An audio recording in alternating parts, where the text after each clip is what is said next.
guys, I want to give a shout out to this tube company. This year we went to NAMM. It was awesome. Wish everybody could go to NAMM. This year, tougher to get in than ever. Going to be posting a ton of videos on what we learned at NAMM, what we did at NAMM, but one shout out I want to give to this company right here. The guy's name is Don Thomas. I went to his booth after taking some time to get acclimated with NAMM, and he was all the way in the far end of NAMM, and I walked in his booth and started talking tubes and tone and all that. You know, it's 3 days of bliss for guys that just love this instrument like I do and love the tone of amplifiers and music the way I do. So, and obviously you guys too. So, walked in his booth, started talking to him about tubes and tone and RCA black plate tubes and Wathen tubes and all these tubes. And he says, well, have you ever tried one of these? And I mean, just like any other tube guy who watches this, I was super skeptical. I just was like, you know, I was skeptical on the drive home. The guy says, hey, would you do a review for me if I give you a tube? And I said, you know what, man, yeah, I'll do a review for you. To my surprise this afternoon, and it's been like probably a week since NAMM. It's been about a week since NAMM. Yeah, about a week. And so I popped this thing in today when I was doing some testing with the Kemper, and I was shocked. I was shocked. Super quiet tube. So let me tell you the setup I got here. When I run audio in for my videos, I don't use a preamp because I go straight through an AKG C414. I think that's at C414. I'm not a mic guy. But, and I run directly into an iRig Pro and into the camera. And the reason that I do that is I don't want to screw with the sound in this room. I've gotten a really great sound out of this rig that sounds very close when I listen to it back to what I hear in this room. So that's what I want you to hear, is what I hear in this room. So I popped this tube in today, and man, I can't tell you how incredible this tube sounds. I think this guy's obviously not a manufacturer. He's an importer, and he screens these tubes, and he went into what he does to get these tubes to sound so good, and they were just magnificent. And apparently they make other things other than tubes. I really don't know that much about this company. Like I say, the guy was kind enough to give me a tube, and I thought, you know what, how cool is that? So I came home and I put it in this JMP1. So let me tell you about this JMP1. It is a non-modded JMP1. It's not one that's been to Voodoo amps yet to be modded, because it's brand new out of the box, guys. It was a smoking deal on Craigslist. And I promised everybody I took everything down that I had on YouTube, the internet, and whatever, and we went up with a new website called Tone Lives or Tone Lives. It's a conundrum, and my kids have had a lot of fun with that. And what we're going to do this year is we're going to teach guys who are gearheads like me and some of my buddies that we're going to teach you guys how to buy off of Craigslist and sell on eBay. I have tons of gear that I do that with. And sell it on eBay and make some profits so that, you know, an average guy can have some of this really cool equipment. So we'll be touching on that later on in the year, and then possibly maybe build a couple of guitars this year or something. We got a lot planned this year. But so I wanted to tell you about this. Has two tubes in it. It has the first tube it goes through would be like the clean side, and that's not where I have the tube. I have the tube that this guy gave me, which is a 12AX7, by the way. It's not a 12AU7 or 12. It's a 12AX7. So I have it in the dirty side of this amp and or preamp. And the reason I have that is your first tube you go through is always where you get your tone, or at least 75 to maybe 90% of your tone.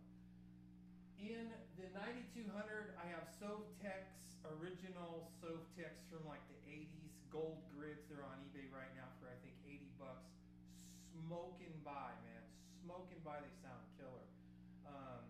There's a lot of tubes out there I really don't care for. I care for those and maybe like the rubies. I really tend to like that kind of visceral sound. Maybe a bad word for it, but it's just a great sound. Preamp side of this, I have an RCA black plate up front, a 50s tube, and a C4004 box plate in the phase inverter. It's what Howard Dumble uses. I think it'll work for me. It's really great to have a nice balanced tube in your phase inverter. So that's why I use the box plate and the phase inverter on that 9200. The 9200 nor the JMP1 have been modded in any way. This, like I said, is almost brand new. It just came out of a box. It was in some guy's studio, and the 9200 and this were literally, you can see they've never been interactive, brand new. I've got a little noise out of the 9200 because I think the cap's set too long, which can happen. It just happened to another buddy of mine, Dan. He pulled an IntelliFlex out after letting it sit for 15 years, and the caps went bad, and he can't get it working again because some of the caps are blown. So if you have old equipment like that, just like an old car, it's a good idea to take them out every few months or 6 months or even a year and just plug them in. Actually, the best way to do it is to use a Variac or some kind of an electrical device that will allow you to power them up slowly, because when you first turn them on, it can actually screw the caps up. I've seen it happen, and if you warm whatever it is, whether it be a preamp or something like that, and you warm the caps up where they have a chance to get moving again, they don't really move, but they warm themselves up again, you can save the caps in them and the thing will work again. And if you don't do that, sometimes you have the problem of a noisy cap and you have to replace them. And I think that's the noise I'm hearing out of this. It's a really slight little hum, so it doesn't really bother me. And I'm hoping a guy in California from Sebago Amps, I want to give a shout out to Sebago Amps, because if you haven't heard of Sebago Amp, you haven't heard of an amp. They are just not even real. And so I've got some things in the works to do some stuff with him. So without further ado, I wanted to catch you guys up on some of the stuff I've been doing and kind of get a heads up on this year.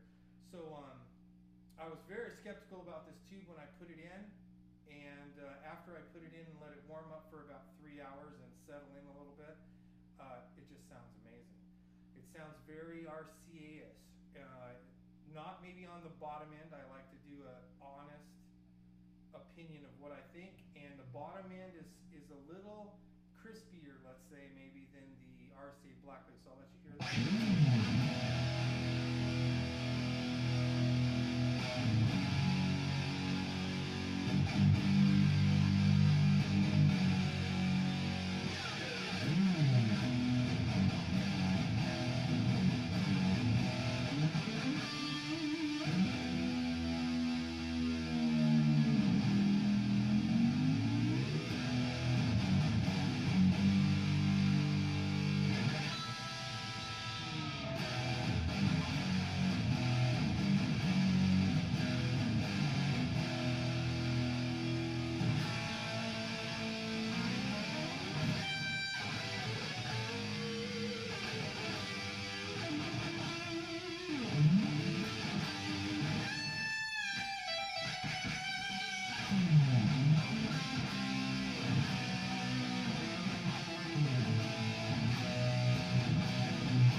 I gotta hand it to this guy, man. This tube sounds good. It's not a black plate, and it's not a Sovtek. It's kind of like a cross between a Sovtek and a black plate. But man, a great sounding tube. Even the top end is nice and smooth. It's a little crispier, maybe a little harsh, more harsh than an RCA black plate. But wow, does this sound good?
like an RCA blackplate. I heard a guy describe one time an RCA blackplate is like sticky in the middle, and that's kind of what this sounds like.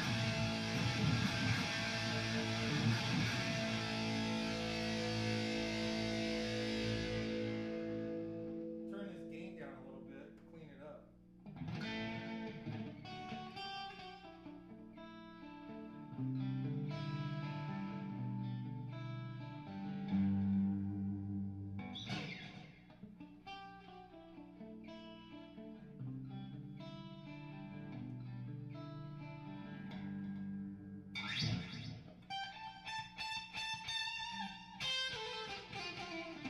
Super articulate, really super articulate.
So my great thanks to Don. What a great NAMM show it was. Got to meet some killer people. There was a lot of famous-y people wandering around there. It was a lot of fun. My heroes are always the guys like, I got to meet Floyd Rose this year. I got to meet Steve from Pixie Licks. If you guys have never checked out his video, just a sweet, neat guy. His site on YouTube is called Pixie Licks. It's spelled kind of weird. It's like Pixlixx, something like that. But he does a lot of reviews on like TH2 Overloud, and just is a dynamite, down home, great guy.